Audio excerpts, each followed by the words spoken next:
Every finance leader wants AI to surface the insights that drive real decisions, but AI can only work with what you give it. And if your billing data is fragmented, your revenue recognition is manual, and deferred revenue lives in a spreadsheet someone built 3 years ago, you're not getting insights, you're getting noise.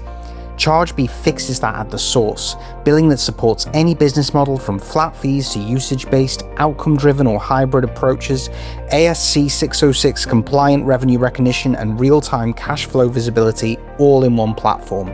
No more month-end scramble, no more audit anxiety, just a finance team that is completely in charge of the numbers and empowered to support the business as it experiments and transforms its pricing. Find out more at chargebee.com. So I'm delighted today to be joined on the 2 Cents podcast by Lydia Stone. She is Finance and Chief Accounting Officer at Chargebee. Lydia, thanks so much for being with us today. Thank you for having me, Anthony. So before we get started today, do you want to just tell our audience a little bit more about yourself and your kind of journey to your current position? Sure. I started off as a traditional accountant in Big Four accounting firms. Most of my career in the first 10 years was with large public enterprises, which really provided a big playground and learning ground for me. The rigor, the discipline, the technology, the transformation. But eventually I found my home in the tech and growth side. Growing with the company, helping a company through their growing pains, their different phases of their life cycle, and that's what I really enjoy doing. So on the Chargebee side, my job is threefold. One is I am the guardian of the numbers, right? I'm in charge of making the numbers, reporting the numbers, having people understanding the numbers. The second thing is unblock the team using technology to make sure we are not the bottleneck, but we're accelerator of the company. The third thing is unique to the position here in Chargebee. We eat our own dog food. So I also am the advisor to our product team to help shape the future of our product. It's great to hear. Yeah, absolutely. I love the phrase "guardian of the numbers." That's it's a great phrase, definitely for someone in finance.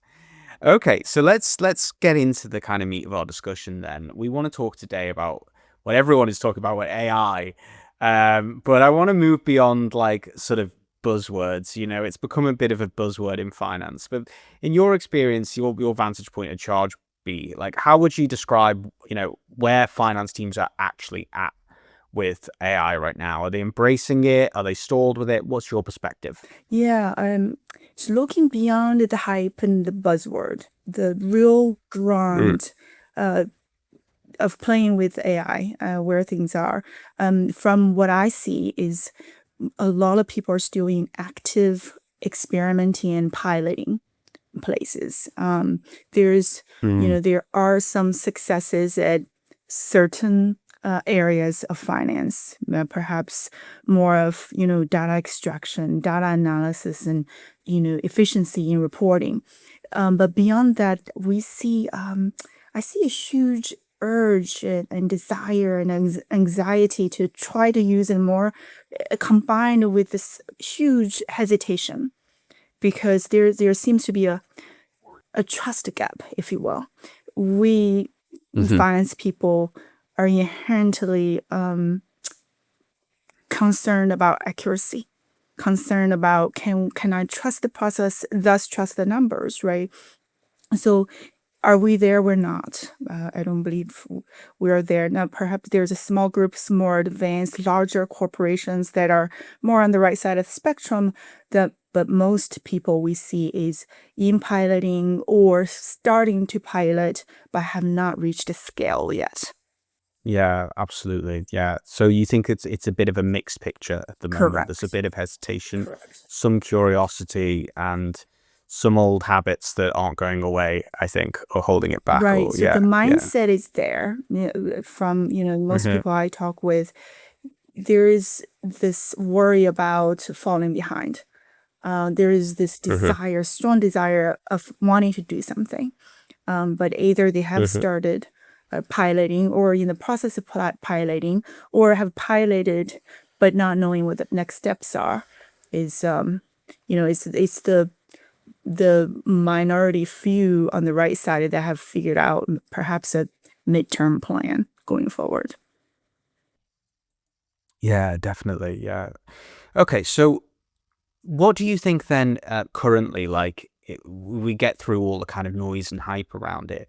Where do you see it currently making the most impact in finance? And what do you think that's going to lead to? How's that going to help evolve the role of the CFO or the finance leader? Yeah, so I see, I would say the majority of the value that we saw is in AI, in finance. It's not automating an entire job or entire process, but it is Mm. helping with is solving some pain points with existing processes. For example, Mm-hmm. making forecasting better, faster by providing data insights, right? Taking away the data digging part of the data preparation or reporting preparation. So we see individual tasked agents providing that value.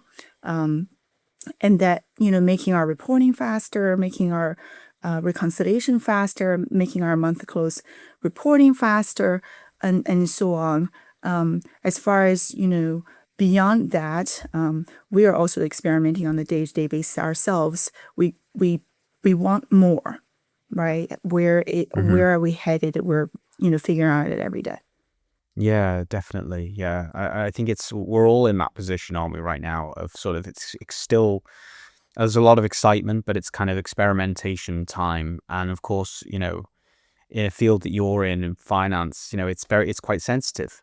Absolutely. It's a lot of high stakes stuff. So in many ways, like some of the fear and hesitation, I think, as much as the excitement is justified, I think some of the fear and hesitation is also justified Right. there completely. Like I It's a understand where people are coming balancing from. act, right? And Mm-mm. what also is exciting, but also poses more challenges is yesterday I figured out how to use ChatGPT. And, Mm. today it's Claude, but by tonight, ChatGPT came out with a new version, right? So where do I settle with the Mhm. tool? Which one's better at which tasks? Thus, we draw the most value out of it. And while trying to experiment more to gain trust in that process, that's the playground over Yeah. there. I suppose every technological shift has that a bit, don't they? It's kind of like it's not just the fear of the unknown, but it's like we don't know how to use this yet completely. We're still figuring it out. It's like, and then eventually, I suppose, because I do think it's kind of like this is as big as like the internet in a way. This is like the big shift that's going to completely change the way everyone's working. But Absolutely. and I think, it will become eventually like a kind of thing, like, the way we're just online now, we're always online and we don't even notice we're online anymore. It's just constant. Whereas when it first came out, it's like, okay, I'm going to, I'm going to log into the internet, I'm going to set up a web browser. You would think about it more. And I think maybe AI will be faster, especially in job roles, in terms of like, the point is like everything you're doing in the end is automated. But I feel like we're not there yet because we don't quite trust integrating it with everything, and we haven't quite figured it out yet. But I think it will get there eventually. It will become a point where we don't even realize we're using AI. Maybe eventually, Yeah, just like we perhaps don't purely realize speculative. we have our phones in our hands every day. Our smartphones are Yeah, scrolling or touching screen. We're at the very beginning phase of that experimenting. If it's going to be Apple or Motorola, back the days, right? So now, most of us are just touching here and there, going slightly deeper every week perhaps, and then shallower next week, deeper this week on different areas. And I do agree with you. I think we'll eventually get there. It will take a lot of experimentation, and especially in the finance world, we want to see more proof. It's on a day-to-day basis, using AI is not as glamorous as everyone, paint the picture of, because it's a lot of grinding of with the actual prompting, the actual data or data cleansing, and then questioning the output and try to prove it and prove it again before we, carefully put that page in front of people and say, I have vetted enough to present to you all using this shiny new objects that I think I have seen enough to be able to trust this, right? For this page only. Yeah. So that's kind of the Yeah. conversation. Yeah, I think there's a lot of fun and excitement in it though as well. Like, it's the kind of thing of like, I've had it a few times where like I've seen somebody has said, did you, people have said to me, it feels like people are saying it to me every day. They say like, did you know that this AI tool can do this? Oh yeah. It can help us with this. And suddenly I'm like, wow, that's going to like free up an hour of my day. Like I've been doing this task manually, and it didn't even occur to me that I could use AI in this way to help me with it.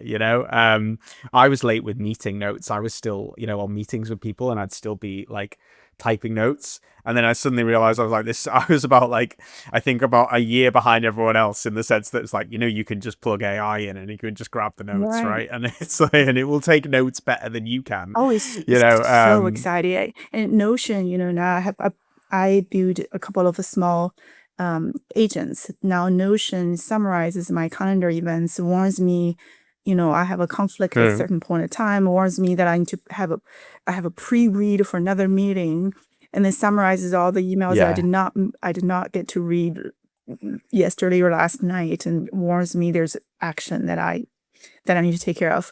At this point in time, I almost already took that for granted. Right. And say like, of course I need that. Right. So hence the speed of moving forward. I'm looking forward to the next thing that either ChatGPT or Claude is going to come out that enables the next set of actions beyond my personal productivity, beyond preparing some PowerPoint, and make that faster, beyond, identifying a couple of trends in my huge amount of data, right? So where is that next big thing that I can quickly learn and then move on again, right? So, but one of the most exciting thing I think I've come to realization is that, as a traditional finance person, the numbers person, the reporting person, I feel, and my team feels, so powerful, because now if we need a functionality, we need a small tool to solve a problem, we do not need to schedule a meeting with the engineers and to give them our business requirements, describe what we want, define outcome, define the success, and wait for them to code it, and then come out of the SAT process, SIT process, and the UAT process, and then say, let's schedule a date to go live, right? Because we are the business owner, the process owner. We have the knowledge of how things should work and how things works, and we can code it ourselves in this no-code coding world. So that power is just so exciting every day when we talk about it, and that excitement has been going on since May 2025 at our teams here, and with people that I talk with. It's just so it's two professions in one type of feels amazing.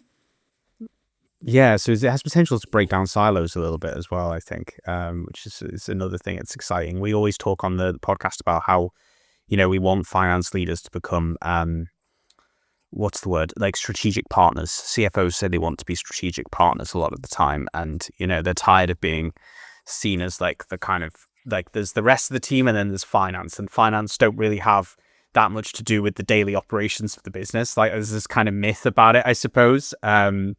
But yeah, I suppose the potential for breaking down those barriers is exciting, potentially. Yeah, it's huge. It's cutting down so much prep time for the numbers, right? So we'll spend so much time just putting pieces of information together, pieces of numbers together to produce a set of numbers to try to tell a story, which is important to get to, but the amount of time to get there is now significantly shortened. Thus allows us to partner up with other teams. So, and impact other teams. What the trend has been, the CFO is becoming the new COO, right? So every part of the Yes. Yeah. organization matters to get to the numbers, right?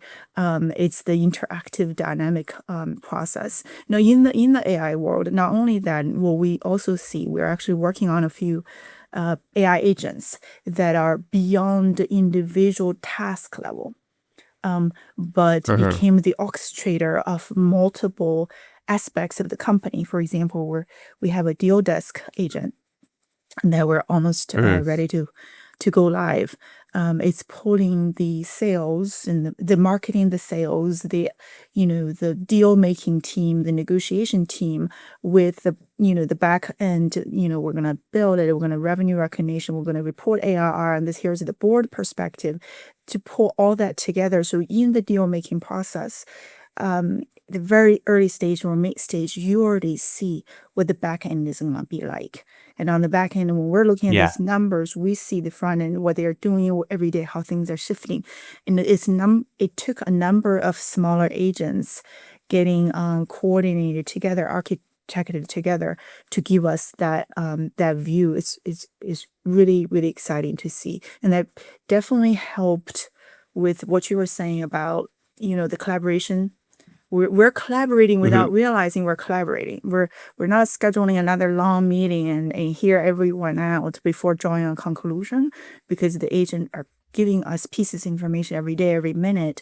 We're absorbing that without realizing we're actually actively collaborating on a Wow, minute yeah, basis. that's absorbing the information, like a effortless kind of collaboration in a way, rather than having to be like, okay, let's touch base about this, let's do this, blah blah blah. The kind of thing. The information is just always feeding in a way. You've kind of created like a kind of ecosystem in a way where the information is just spreading all the time, or like kind of all autonomously. Yeah, absolutely. You That's really use clever. like a beautiful word, which is the ecosystem. I think, Yeah.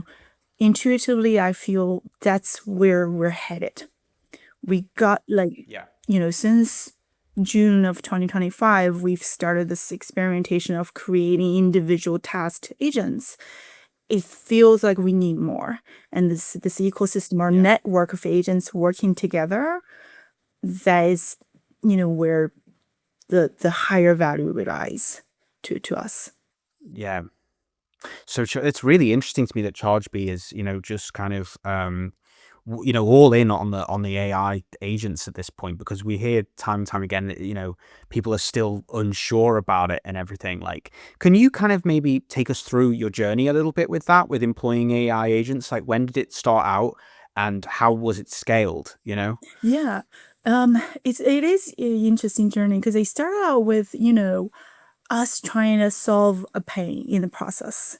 And, then you hear about these AI tools, the hypes out there. We say, you know what, why don't we do some demos? Maybe we're gonna buy a tool. So we started looking, we went through like a journey of tools, and every time I was like, oh well, I think we could build something ourselves, as we're talking, and one of our team members and decided just to experiment. And one of the fortunate things in Chargebee is we provide just about every AI tool that you need to do your job. Like, just feel free to go experiment that. That really helped. We were probably one of the earlier subscribers of ChatGPT Enterprise. And then now we have Claude, Relevance, Notion, you name it. If there's a tool out there, we probably have it. So that really helped. We always encourage our team members to experiment, right? And so one of our team members took a pretty painful manual process and just said, you know what, let me just see what I can do. And the result was quite amazing. That was like June, July of 2025. So when he showcased us how he was able to, within about 3 minutes, eliminate about 3 days of work, we were just, flabbergasted. Yeah. We said, how do you, can you go teach everyone else about what you did? And next thing you know, that stirred up quite some excitement. So everyone went into this informal computation mode. It's like, I could build something to cut 5 days out or 60. So, without realizing, we've got a long list of little things. They are all each made everyone's job easier. Right. So, and so we saw that excitement throughout second half of 2025. Now turning to 2026, then Claude came out, and this truly no coding of building more complex agents. So what, as philosophy, we wanted to be AI first company, AI native company. So what does it that all mean? You wake up, you have a question, you say, I'm gonna go Google it. No, go AI it. Right. So every vein, every cell of ourselves, by the time you wake up in the morning, you pick up your phone, you pick up AI. The first app I look at is not emails anymore. I go to Notion. I go to Notion. I go to Chargebee because Notion summarized my email for me. Notion summarized my calendar events for me. Notion summarized what my day will look like, right? So it's and then the next thing I jump into Claude because I want to ask another agent about something else, right? So it's a mindset it's a mindset shift with the encouragement and support, both from a technology perspective as well as from a cultural perspective.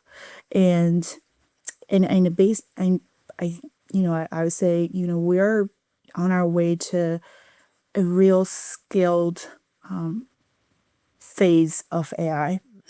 We're not there, but I think we've stepped beyond the early stage of building simple task level agents. Our first two collaborated network of agents to solve a much bigger issue is just about to go live.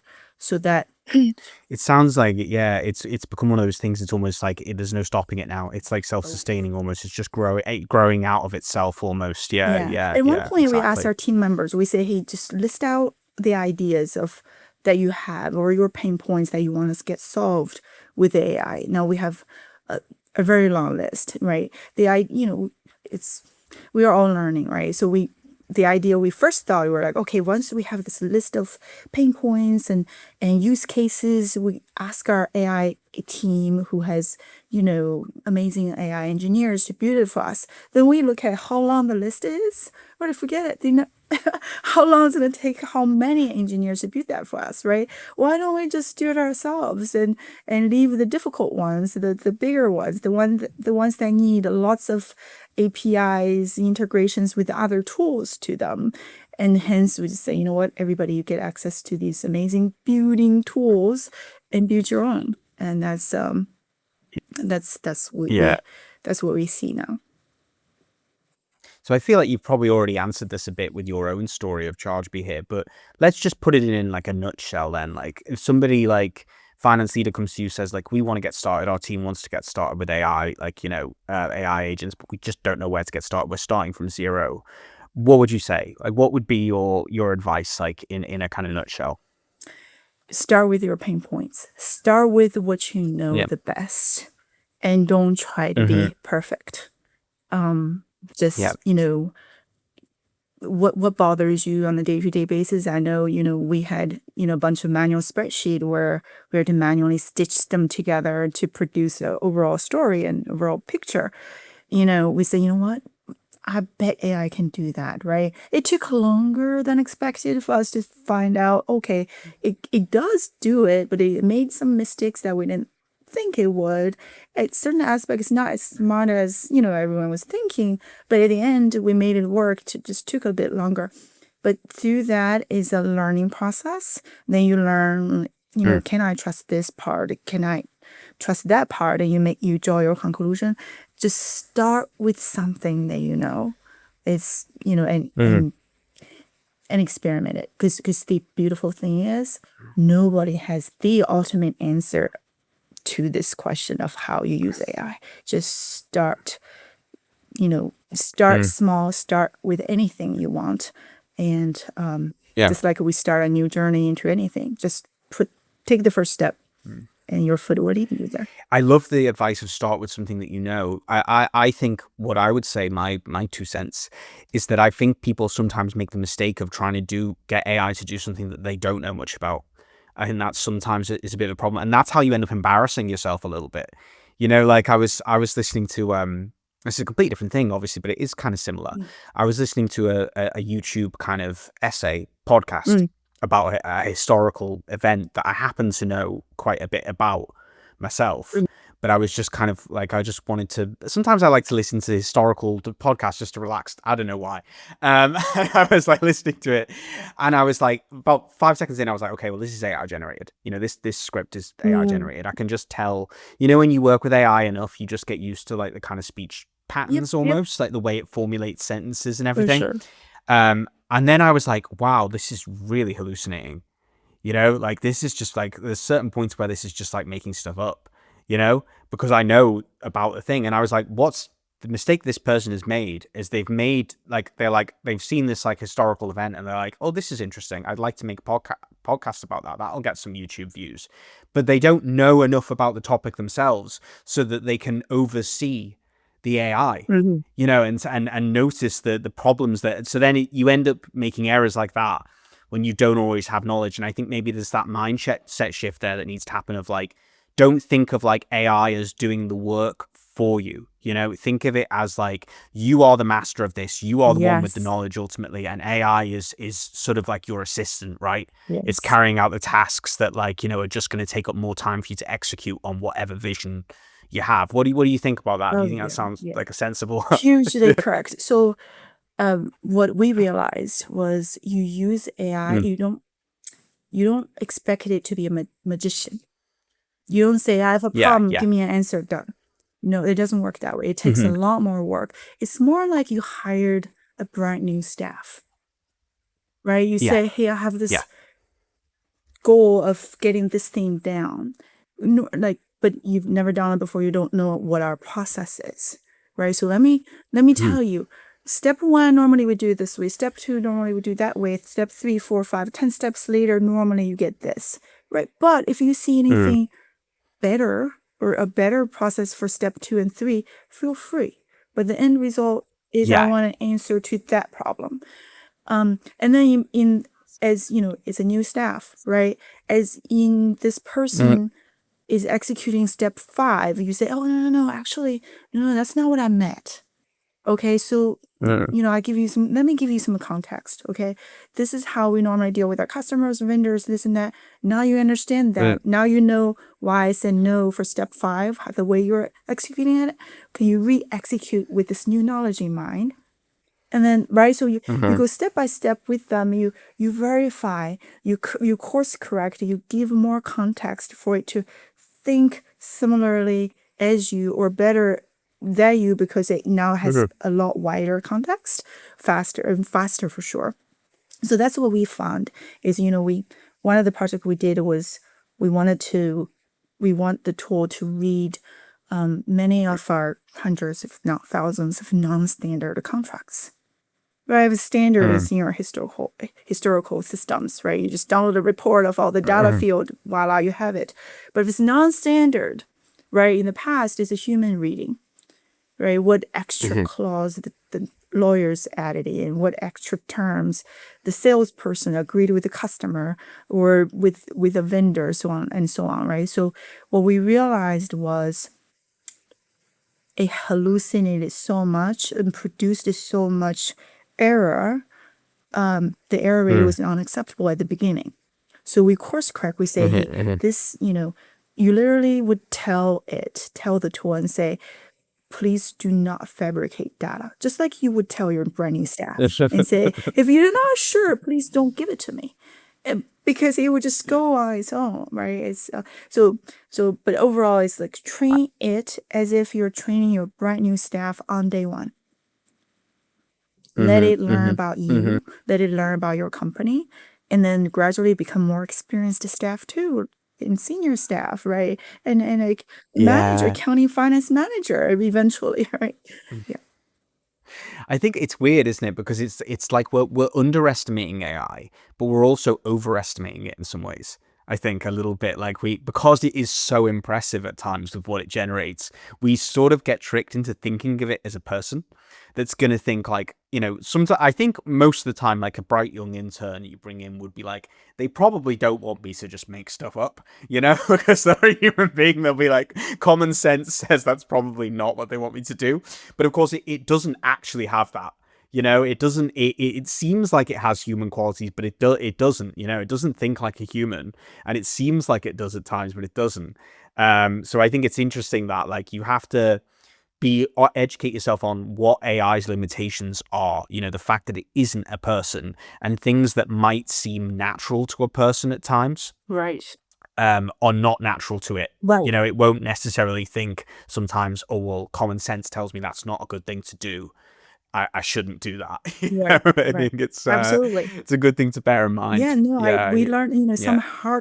hardcore limitations of AI. For example, all the tools can read one spreadsheet very well, but if you threw 20 at Mm. it, well, it's gonna make all kinds of mistakes, right? And Yeah, that's yeah, the yeah. thing. Like as finance people, that gave me huge pauses. I said, the real value lies in you stitch together the 20 spreadsheets for me. But you started making stuff up. Come on, like I keep yelling. At one point, I was gonna just start yelling if it was my staff doing that. I'm like, I told you, no. This is how you join it together. No, you did it again. Like, why aren't you listening? Right? So so Yeah, you almost want to talk to it like a human being, like emotionally, like why are right, you right. doing I'm like, if this? you were my kids, I was yelling, right? So, but you realize you say, a lot of times then I go back to it and I say, hey, can you tell me why you're struggling with this AI?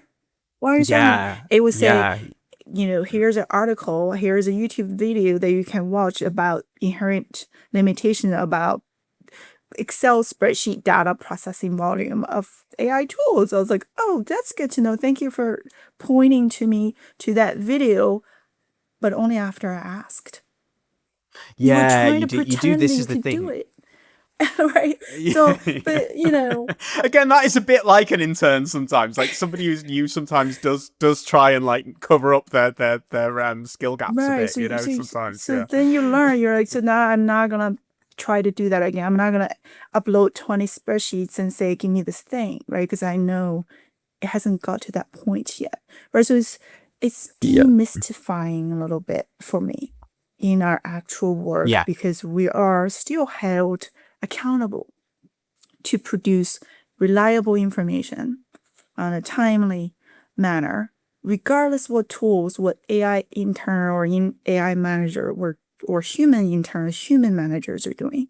The result still has to come out in the same quality. So our accountability never changed. Perhaps what our eyes are looking for is a little bit different when it's a human being versus an AI being. Mm. Yeah, yeah. I love that story of like having to ask it like what are you struggling with? I've had to do that too. I've had to like when it's like making a series of errors, I've had to say like, is this the thing that you're struggling with? Please confirm this for me, or like just let me know. Because it's kind of, I guess it is programmed in such a way that it's like it will try and give you an answer that pleases you, Yes. as opposed to just tell you, I can't do this. Yes. That's the way it's like it's programmed. So you have to be aware of that, I think. And I think that's the thing that they probably will iterate on, improve on, sorry, with future models, AI and Claude is make it almost kind of less agreeable. Make it a bit more kind of like if somebody makes a request of you that's like outside of its actual capability, it will say, look, I can do this, but these are the limitations of what I can do here. Yes. I think that would be a good upgrade. Well, I call that a Yeah, critical yeah, yeah. thinker. As it's like, Yeah. especially in the finance world, being able to think critically to illustrate the full picture. That's really, really important. I mean, as Yeah. many times as ChatGPT says yes to me, I get more uncomfortable. Right? It's like, Yeah, I know. It feels like if I ask enough questions, it will eventually agree with me. even if it starts off with a Yeah, no, yeah, yeah, right? It will start yeah, sensing what I yeah, yeah. really want and get me there. I know. I actually do think it's gotten better. I think the earlier models were very much like, great idea all the time. Now I've noticed with the newer model, when I ask it something, sometimes it'll say, I'm just going to gently push back on that. And I was kind of like, oh, they're learning, they're That's retooling it. good. Like you can That's tell, good. like yeah, it's like, but that's what you want. That is critical thinking, isn't it? Like I can accept your point of view there, but let me just present you with this information that, in like that it seems like it's the way it Yeah, should go, especially since definitely. a week ago, 4.7 came out, ChatGPT, the newest version came out. I've Mm. been really impressed. Yeah. I think they definitely are. They are improving on it. I hear a lot of people say that Claude is better, but I think maybe it's just better for certain things. This is going back to your point, isn't it? Like, who knows? Like, Depends I on don't the know what day. it's about. Today I thought, Claude did this task better, but tomorrow, ChatGPT, blows all of that. It's like, okay, I built a bunch of custom GPTs. Do I move it to Claude? Now I'm not going to. So Yeah, yesterday I who was thinking knows? about Who it. knows? So, who knows what tomorrow Who knows? brings, but that's part of the excitement. Scarily excited. Yeah, definitely. So we touched on, the finance being like kind of high stakes in many ways, like you can't I'm someone who comes from like a language and words background very much. So I feel like with me, it's like AI starts making things up. It's like, well, creative writing, like you can kind of get away with that a little bit more sometimes, but the numbers can't lie. The numbers can't hallucinate, where you are like it's pretty rigid, So I'm wondering like, where do we have to get to in terms of like, with finance, like what do we have to do in order to make sure that output is as reliable as a person going through it? You've touched on it already, but like, what would be your answer to that question? Like, how rigorous do we need to be in our supervision of a stewardship of AI? Yeah. Hence, that exact question also answers why the adoption speed is at a cautious speed. It's not as Yeah. hyped as the AI capability development cycle is. There is the capability, development hype. There is the much slower adoption speed, especially in the finance world, for the same reasons that you talked about. So, data is essential. Like ChatGPT, nor or any of the AI tools, nor a human being can make a flower out of garbage, right? So like you just can't. Right. So garbage in, garbage out. So cleaning up the data using your whatever bottom line infrastructure to create that data, make sure data is good. Now you don't have to start when the data is perfect, because the AI can help you fix the data, right? So start with the data, make sure data is of a good quality, and then start with lower risk tasks to build up confidence, right? You say, Right. this set of data is somewhat okay. Help me, let's start here and let's see if the result is satisfactory. What can we learn from that process? What the tool can do, or AI can do for us or not, right? And there's always this concept of, do I buy a tool to do data cleanse or data reporting or to solve another pain point in my process? Or do I build it with ChatGPT or Claude or Notion or Relevance and so on? If it could be both or it could be either. If you were to choose to buy domain focused AI vendors that knows that domain so well, knows what risks you're concerned with, knows the quality of work that you want to, you're dealing with, and knows, what stakeholders that you have to satisfy.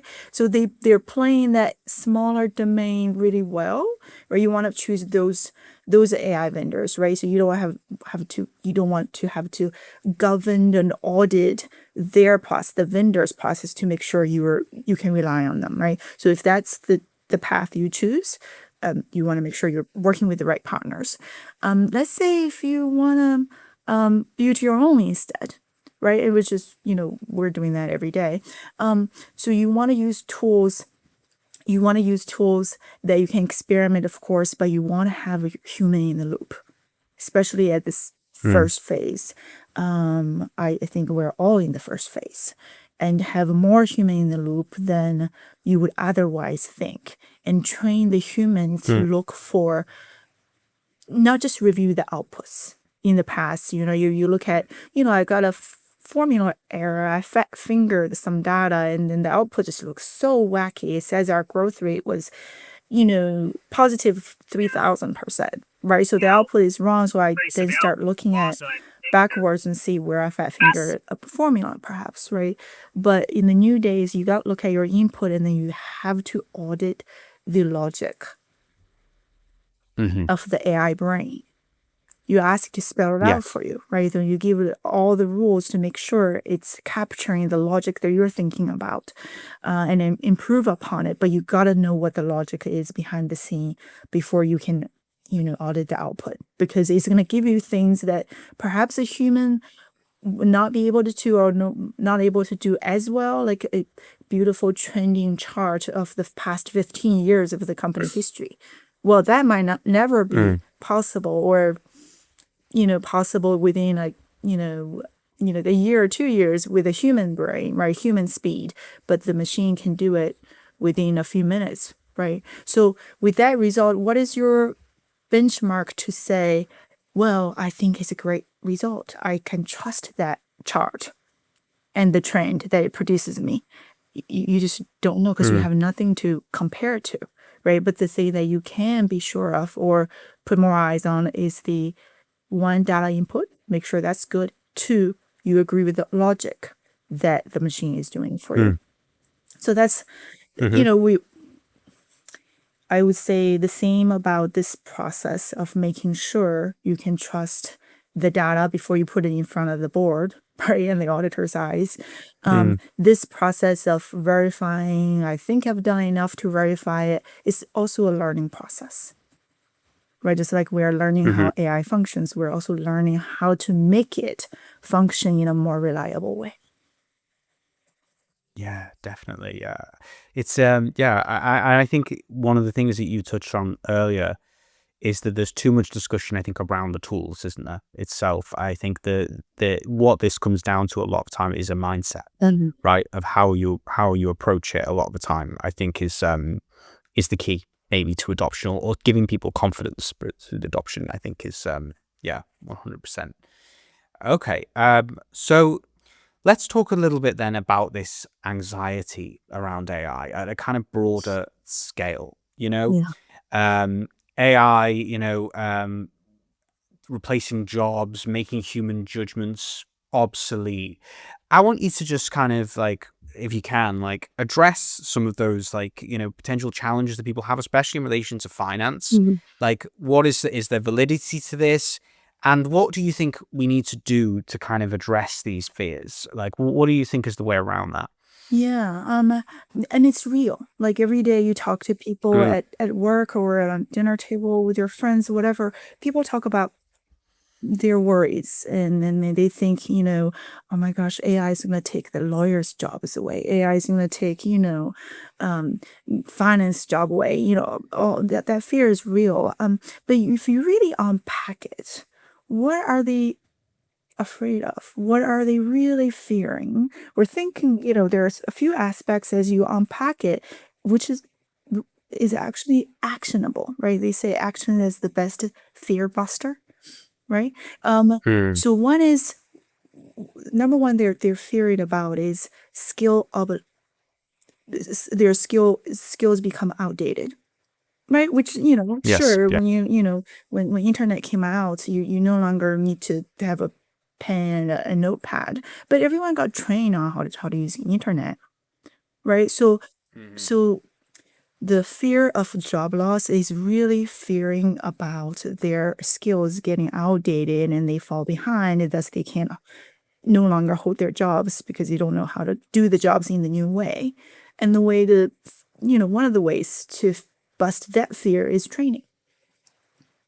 I've, personally got trained, and sure, the company can train people, but you can also train yourselves. What can you not learn from YouTube these days? Yeah. Absolutely. So Yeah. yeah, so Yeah. that's I one. agree. So it's the fear of skill loss or skill outdating. The second thing that they are feared about, which I hear quite a bit from folks out there, is the unclear guidance from leaders. AI is Hmm. already putting so much uncertainty, but our leaders don't know where we're headed. Are we doing it? Are we changing it? Are we not? Are we watching? Are we jumping in? Right. So I think, from an organizational level, it's really important that leaders set a clear vision, and Hmm. to push things forward or explain where things are and tell employees that, they have a plan or they're making a plan. Right. And the third thing, of course, especially in the finance team, is the worry about accuracy, the auditability, the traceability. And again, as I talked about earlier, having sufficient steps to verify the inputs to the logic and have a sufficient human in the loop.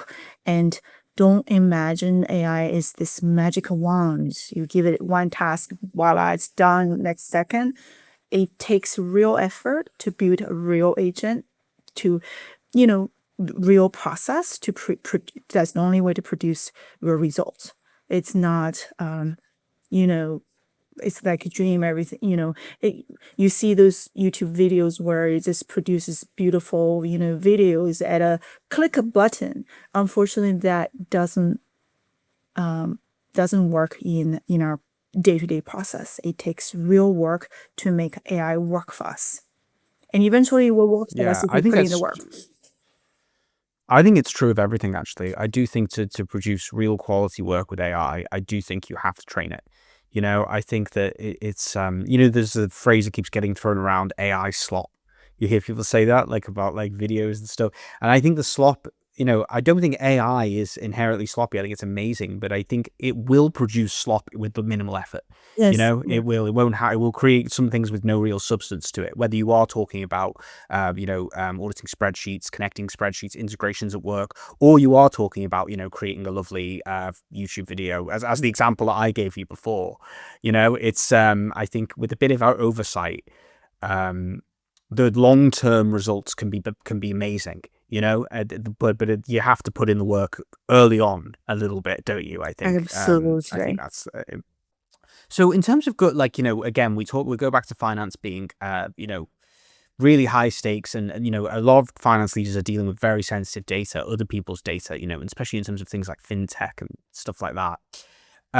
What do you think needs to change? Obviously, like audit and governance, exists because human beings make errors. They make mistakes.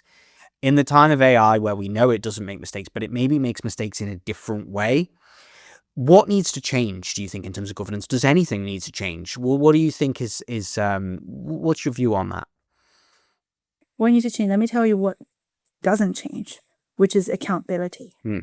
Accountability. Yeah. So if something goes wrong, you present the wrong numbers to the investors. Guess who gets the blame? It's not the machine. It's still you, right? It's still the human. Yeah. So hence, we Yeah. humans still have to figure out how everything works, right? It's your human employee or your AI employee that's doing the work. So let's say I have a piece of work that is done by a human employee. The way I review it, it'll be a bit different than how I review my AI employee's work, right? My human employee, I kind of know what kind of errors they tend to make, right? They fat finger, they stitch it to columns, that's, not exactly aligned, those, and they perhaps, produced a chart that took a bit longer than, my next employee that's named AI. So I know that the review process to catch the errors of my human employee. Does it work the same way when the machine produced that sheet for me? Right. So that Yeah. comes down to, like, we're still experimenting. How do I catch the machine's error? I realized something has to change because I don't necessarily see, in Excel sheet that human formula is A minus B, in parentheses times C divided by D. I was like, no, it's not D. You put the wrong column in. It's C, it's F, right? And then I look at the output. I was like, why is that 5%? I thought it would be a lot higher, right? So then the human will dig back in and say, oh, you know what? I pulled last year's number, not this year's number. Oh, I'm sorry about that. Let me fix it, right? So through that interaction, you get comfort of the output and say, okay, look, makes sense. You fix some errors, review 3 times, I'm done. Can you do the same for the machine? Not the same way, what we found, right? So coming to the 2 points, at least 2 points that people need to focus on is once the input, this huge amount of input, you really want to make sure that you're giving it the right context, the right input, and then audit the logic behind it. See, a lot of times the logic is not as clear as the human formula. So how do you get the behind the scene logic to get there, right? To get to a point you say, oh, I've seen enough to trust this set of numbers to present it to in front of others. It is a trial and error right now for us. You know, we are one of the agents we build, which is, you know, what I mentioned earlier, to review contracts, to produce non-standard contracts, to produce us a set of contract data by reading those contracts one by one in a speed that human can never match. And we tested it for 3 months before we can say, okay, the error rate now is at acceptable level of 2%. It took some real work and real correction, real training and train, retrain to get there. So it's going to be different. It's going to be a few basic elements that are same for everyone, but new things for each agent, depending on what the agent's job is. So keep that human in the loop to get the human comfort to a point of you can hold me accountable to that. Right. Yeah, absolutely. I think it's a great, I think it's definitely true. Accountability never changes. 100%. I agree. Okay, so final wrap-up question. What I normally ask people is, what do you think AI and finance is gonna look like in the next 5 years?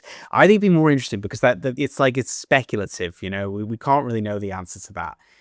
So what I'm going to ask instead is, what do you think? What do you not want to see in 5 years from AI and finance? Like, well, what do you think would be a sign that we weren't headed in the right direction? Yeah, I don't want to see us being stopped by fear. It's not perfect, but start doing something. It's not perfect, but it's useful. It is useful not in everything, but it's useful in many things, and that is good enough. And if you have 100 pain points, they solve 2, they solve 3, or solved half, 20%. That's good enough for us, for me.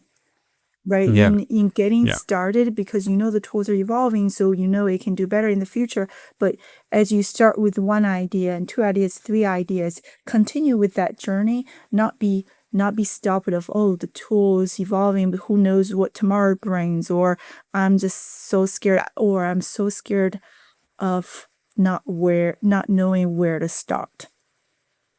Right, and not doing anything, because that's a sure way to guarantee our finance organizations become obsolete. And we need to do the opposite. Yeah. Right, we need to lead the charge in the next cycle of, utilizing it, because, this profession can benefit a lot by automating away the repetitive manual tasks that ties us down, that takes way too much time every month, that gives us this reputation of like, oh, it's just wait for finance.